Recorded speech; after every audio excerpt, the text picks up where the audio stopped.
ಯಾವಾಗ ಬೀಳುತ್ತೋ ಗೊತ್ತಿಲ್ಲ ಮನೆ ಗೋಡೆಗಳು. ನವಲಗುಂದ ಪುರಸಭೆಯ ಘೋರ ನಿರ್ಲಕ್ಷ್ಯ.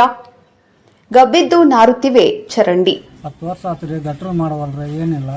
ಮನೆಯೂ ಕೊಟ್ಟಿವಿ, ಎಲ್ಲ ಕೊಟ್ಟಿವಿ, ಆದರೂ ಅಡ್ಡಾಡ್ಸಿ ನಮ್ಮ ಕೈ ಕಾಲು ಮೂಸಾಕೊಂತಾವು, ಹೊರತಾಗಿ ಇದು ಮಾಡವಲ್ರಿ. ಜನರ ಜೀವಕ್ಕೆ ಸಂಚಕಾರ. ನವಲಗುಂದದಲ್ಲಿ ಪುರಸಭೆ ಅಧಿಕಾರಿಗಳ ಬೇಜವಾಬ್ದಾರಿತನ ಈಗ ಜನರ ಜೀವಕ್ಕೆ ಕಂಟಕ ತಂದಿಟ್ಟಿದೆ. ನೋಡ್ರಿ, ನಮ್ಮ ಓಣಿಗೆ ಗಟಾರ್ ಇಲ್ಲ, ಆ ರಸ್ತೆ ಇಲ್ಲ.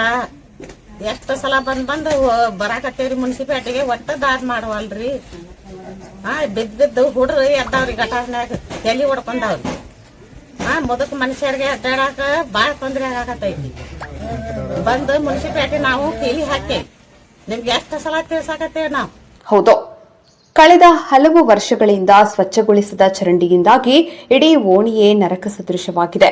ಯಾವಾಗ ಯಾವ ಮನೆ ಕುಸಿಯುತ್ತೋ, ಯಾರ ಜೀವಕ್ಕೆ ಅಪಾಯ ಕಾದಿದೆಯೋ ಗೊತ್ತಿಲ್ಲದಂತಹ ಭೀಕರ ಪರಿಸ್ಥಿತಿ ನಿರ್ಮಾಣವಾಗಿದೆ. ಧಾರವಾಡ ಜಿಲ್ಲೆ ನವಲಗುಂದದ 6ನೇ ವಾರ್ಡ್ನ ಕಳ್ಳಿಮಠದ ಓಣಿಯಲ್ಲಿ ಈ ಘೋರ ದುರಂತದ ಮುನ್ಸೂಚನೆ ಕಾಣಿಸುತ್ತಿದೆ. ಇಲ್ಲಿನ ಮುಖ್ಯ ಗಟಾರನ್ನು ಪುರಸಭೆಯು ವರ್ಷಗಳಿಂದ ಸ್ವಚ್ಛಗೊಳಿಸಿಲ್ಲ. ಇದರಿಂದಾಗಿ ಚರಂಡಿ ನೀರು ಸರಾಗವಾಗಿ ಹರಿಯದೆ ಒಂದೇ ಕಡೆ ನಿಂತು ಗಬ್ಬಿದ್ದು ನಾರುತ್ತಿದೆ. ಈ ಕೊಳಚೆ ನೀರು ಇಡೀ ಏರಿಯಾದಲ್ಲಿ ಸಾಂಕ್ರಾಮಿಕ ರೋಗ ಹರಡುವ ಭೀತಿ ಮೂಡಿಸಿದೆ ಎಂದು ಸ್ಥಳೀಯ ನಿವಾಸಿ ಬಾಪುಸಾಬ ತಾಸೇದ ಆಕ್ರೋಶ ಹೊರಹಾಕಿದ್ದಾರೆ. ಪಟ್ಟಣದ 6ನೇ ವಾರ್ಡ್ನಲ್ಲಿರ್ತಕ್ಕಂಥ ಕಳ್ಳಿಮಠ ಓಣಿಯಲ್ಲಿ ಸುಮಾರು 10 ವರ್ಷಗಳಿಂದ ಅಲ್ಲಿರ್ತಕ್ಕಂತಹ ಏನು ಗಟಾರನ್ನ ಬಳೆಯದೆ ಈ ಪುರಸಭೆ ಅಧಿಕಾರಿಗಳು ಬೇಜವಾಬ್ದಾರಿತನ ತೋರಿದ್ದಾರೆ. ಈ ಕುರಿತು ಈಗಾಗಲೇ ಕಳೆದ 10 ವರ್ಷಗಳಿಂದ ನಿರಂತರವಾಗಿ ಇಲ್ಲಿಯ ನಿವಾಸಿಗಳು ಹೋರಾಟ ಮಾಡಿದರೂ ಕೂಡ ಜಿಲ್ಲಾಧಿಕಾರಿಗಳಿಗೆ ಮನವಿ ಕೊಟ್ಟರು, ಸರ್ಕಾರಕ್ಕೆ ಮನವಿ ಕೊಟ್ಟರು ಕೂಡ ಯಾವುದೇ ರೀತಿ ಸ್ಪಂದನೆ ಇಲ್ಲ. ಇವತ್ತು ಅಷ್ಟು ಕೋಟಿ ಅಭಿವೃದ್ಧಿ ಮಾಡಿವಿ, ಇಷ್ಟು ಕೋಟಿ ಅಭಿವೃದ್ಧಿ ಮಾಡಿವಿ ಅಂತ ಹೇಳುವಂತಹ ಪುರಸಭೆ ಅಧಿಕಾರಿಗಳಿಗೆ ನಾವು ಒಂದು ಪ್ರಶ್ನೆ ಕೇಳ್ತೀನಿ. ಇವತ್ತಿಲ್ಲಿ ಇರ್ತಕ್ಕಂಥ ಕಳ್ಳಿಮಠ ಓಣಿಯಲ್ಲಿರ್ತಕ್ಕಂಥ ಗಟಾರನ್ನ ಬೆಳೆದಿಲ್ಲ. ಇವತ್ತಿಲ್ಲಿ ನೋಡ್ರಿ, ಪಾಪ ವಯಸ್ಸಾದವ್ರು ಅದಾರ, ಸಣ್ಣ ಮಕ್ಕಳು ಇರ್ತಾರ.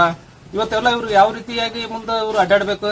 ಇವೆಲ್ಲವೂ ಕೂಡ ಇವೇನು ಮನೆಯಲ್ಲಿರ್ತಕ್ಕಂತಹ ಬಚ್ಚಲ ನೀರಾಗಿರ್ಬೋದು, ಯಾವುದೇ ವೇಸ್ಟೇಜ್ ಆಗಿರ್ಬೋದು, ಹೊರಗೆ ಹೋಗಾಕ ಇದ್ರಲ್ಲಿ ಅವಕಾಶ ಇಲ್ಲ. ಆಮೇಲೆ ಆ ನೀರುಗಳು ನಿಂತು ಸುಮಾರು ಮನೆಗಳು ಇವತ್ತು ಗೋಡಿ ತಂಪಾಗಿ ಬೀಳುವಂತಹ ಸ್ಥಿತಿ ಐತಿ. ಹಾಗಾಗಿ ಈ ಮೂಲಕ ತಮ್ಮ ವಾಹಿನಿ ಮೂಲಕ ಪುರಸಭೆ ಮುಖ್ಯಾಧಿಕಾರಿಗಳಿಗೆ ನಾವು ಈ ಮೂಲಕ ಎಚ್ಚರಿಕೆ ಕೊಡುವುದೇನಪ್ಪಾ ಅಂದ್ರೆ, ಕೂಡಲೇ ಹೊಸ ಗಟಾರ ನಿರ್ಮಾಣ ಆಗಬೇಕು, ಇಲ್ಲಿ ರಸ್ತೆ ನಿರ್ಮಿಸಿಕೊಡಬೇಕು.